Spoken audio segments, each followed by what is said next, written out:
আশা করি সব ভালো আছেন। তো আজকে আমি আপনাদের পাঁচ সিলেকশন টুলের কাজটা দেখাইছিলাম গতকাল। তো আজকে দেখাবো ডিরেক্ট সিলেকশন টুল। তো এটার জন্য আমি আপনাদের এখন শেপে নিয়ে যাব। তো আমরা এখান থেকে একটা শেপ নিব।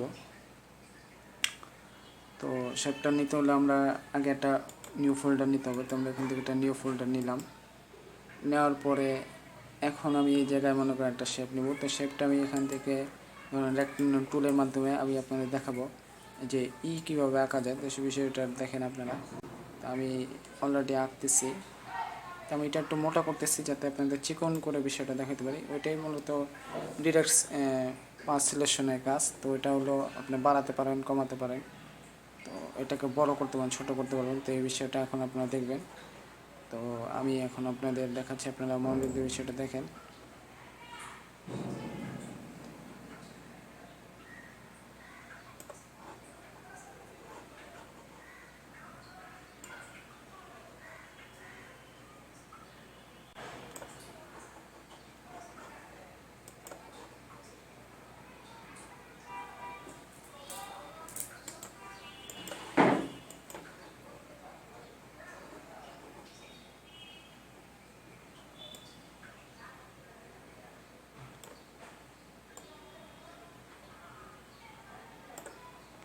দেখতে পারতেছেন যে এটা আমি যখন ডিরেক্ট সিলেকশন টুলে সিলেক্ট করছি তখন কিন্তু আমি এটাকে আস্তে আস্তে করে এটা একটু ছোট ছিল, আমি বড় করে নিলাম। তো এই বিষয়গুলো আপনারা প্র্যাকটিস করে দেখতে পারেন। তো আমি এটাকে একটু বড় করে দিচ্ছি, তারপরে বুঝতে সুবিধা হবে।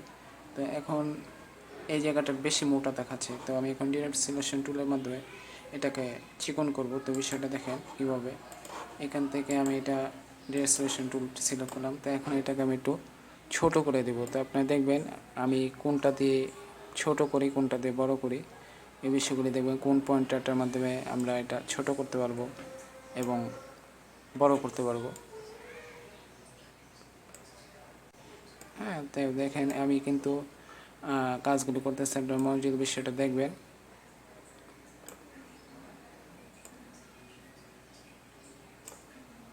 হ্যাঁ,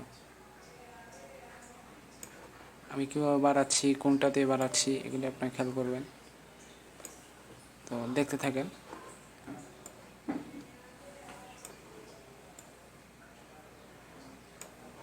আচ্ছা, এই দেখেন আমি এটা কিন্তু সমান করলাম। তো এখন এটাকে আবার আমি চিকন করব। তো এটা একটু বাড়ানো দরকার। তো আমি একটু বাড়ায় নিতেছি, সমান করে নিতেছি।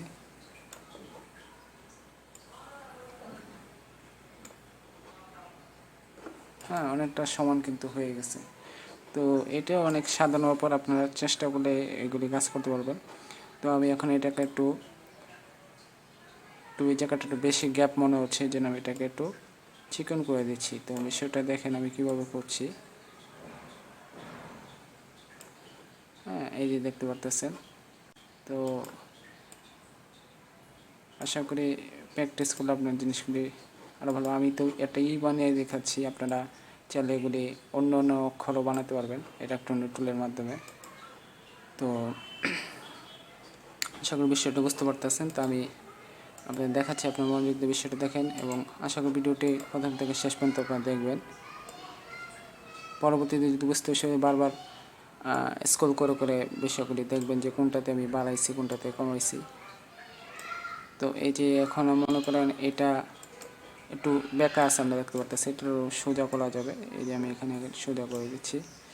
হ্যাঁ, তো আমি কিন্তু সোজা করে দিচ্ছি। এরপরে এখন আরেকটা রেক্টাঙ্গল টুল নিব। ওইখানে আবার আমরা শেপে যাব, যে এটা সেট করলাম। তো এখন আমি এখান থেকে এটা আরেকটা নিব। এই যে এখন সিলেক্ট করতেছি। হ্যাঁ, এই যে আমি সেট করলাম। এটা একটু কম মনে হচ্ছে, তো আবার আমি ডিরেক্ট সিলেকশন টুলে গেলাম। এটা আমি এখন বাড়াতে পারবো। এই দেখেন আমি বাড়াই দিলাম। হ্যাঁ, তো এটা একটু বেশি মোটা হয়ে গেছে, ঠিক না? তো আমি এটা একটু চিকন করে দিতে পারি। এই যে আমি চিকন করে দিচ্ছি।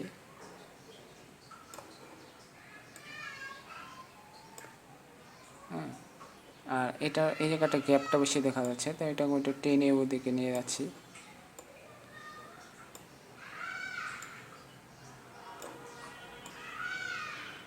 আচ্ছা, এখন এটা একটু মনে হচ্ছে যে একটু বেশি মোটা হয়ে গেছে, তো আমরা এটা একটা করে চাপায় দিয়ে চিকন করে দেব।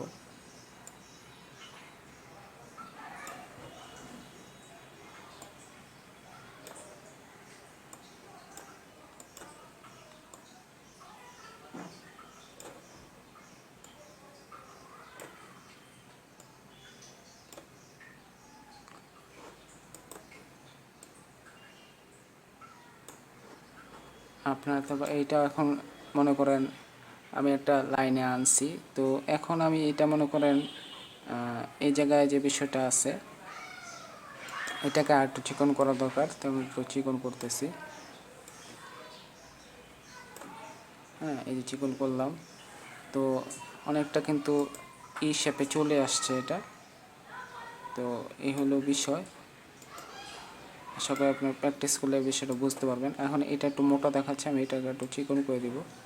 চিকন করে দিতে হলে আমাকে জাস্ট কিটার মাধ্যমে চিকনটা করতে হবে, সে বিষয়টা আপনাদের দেখতে হবে। তো আপনারা দেখতে পারতেছেন আমি এটাকে একটু চিকন করে নিলাম। এখন এটাকে বাড়াইতে হলে আবার আমি ডিরেকশন টুলে যাব, এটা সেট করব। তো এখন আমি মনে করেন এটাকে সমান করে দেব।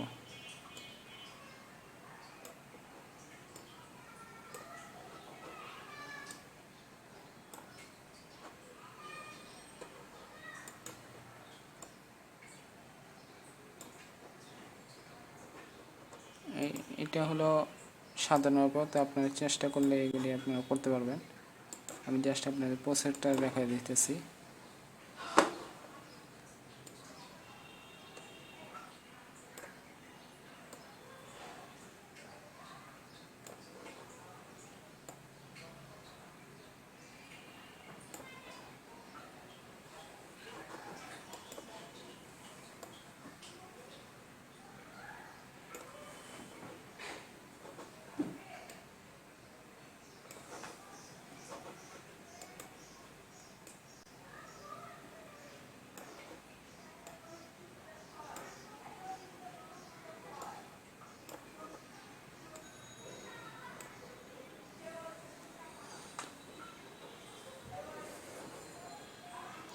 আশা করি বিষয়টা বুঝতে পারছেন। তো এইভাবে মূলত আপনারা ডিরেক্ট সিলেকশন টুলের মাধ্যমে কাজটা করতে পারবেন। ডিরেক্ট সিলেকশন টুলের কাজ হইতেছে আপনি জিনিসটাকে যেই শেপটা নেবে সেই শেপটাকে বাড়াতে পারবেন, কমাতে পারবেন। তো আগের ভিডিওটা আপনারা পাস সিলেকশন টুলটা দেখছেন, ওইটার মাধ্যমে আমি মুভ টুলের কাজও নিয়েছি। তো এই মুভ টুলের মাধ্যমে আপনারা ওই যে ছবিটা থাকবে, যে শেপটা থাকবে, এটাকে আরেক জায়গায় প্রতিস্থাপন করতে হবে। এটা মূলত পাস সিলেকশন টুলের কাজ। আর ডিরেক্ট সিলেকশন টুলের কাজ হইতেছে আপনি এখান থেকে যে বিষয়টা আমি দেখালাম, যে আপনি যদি এটাকে একটু মনে হয় যে আর একটু কমানো দরকার, তো কমানোর ক্ষেত্রে আপনি ডিরেক্ট সিলেকশন টুলের মাধ্যমে এই কাজগুলি করতে পারবেন।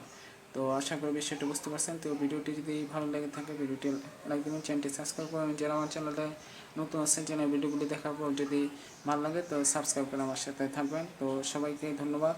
আল্লাহ হাফেজ, আসসালামু আলাইকুম।